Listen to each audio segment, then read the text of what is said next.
L'été dernier a vu la poursuite de la mise en place du plan de réintroduction des compagnies de perdreaux né au Centre de conservation des souches naturelles de perdrix grise de Bingan. Les deux GIC qui avaient débuté l'expérimentation l'an dernier ont poursuivi leur plan de réintroduction. Sur le GIC du Maréchal Bleu, ce sont 507 perdreaux qui ont été réimplantés, avec la même technique que l'an dernier et dans les mêmes parcelles, afin de renforcer les populations locales en cours de reconstitution.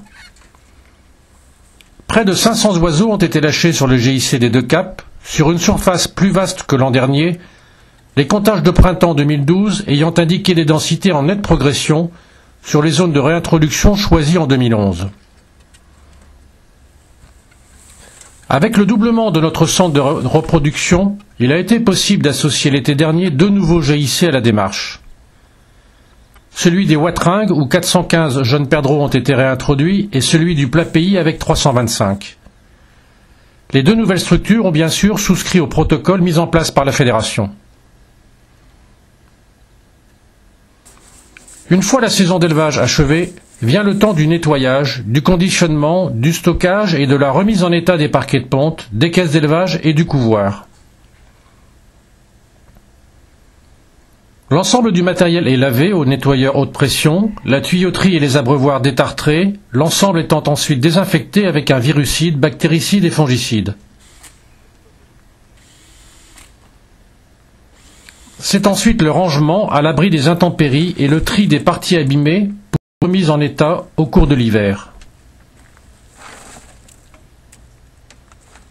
Vers la mi-février débute la mise en parquet de ponte.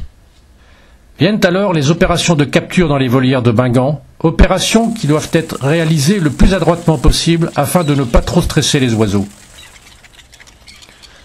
Bien identifiées par leur numéro de bague, les poules sont placées seules pendant 15 jours dans leur petit parquet, délai nécessaire pour leur faire oublier leur amour de volière. Choisies en prenant bien soin de leur filiation afin d'éviter toute consanguinité, chaque mâle est alors mis en présence d'une femelle. Commence alors une surveillance très attentive et minutieuse. Si la femelle se blottit près du mâle, l'assemblage est réussi et le couple est formé. S'ils se tiennent loin de l'autre, il faut faire très attention, car si le mâle continue à lui faire des avances, la femelle peut le tuer.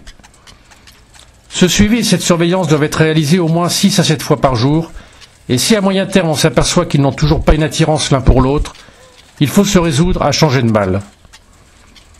Le couple des jeunes mariés est à surveiller pendant environ 2 semaines. On les laisse ensuite consommer leur amour qui se concrétise bientôt avec le début de ponte en avril.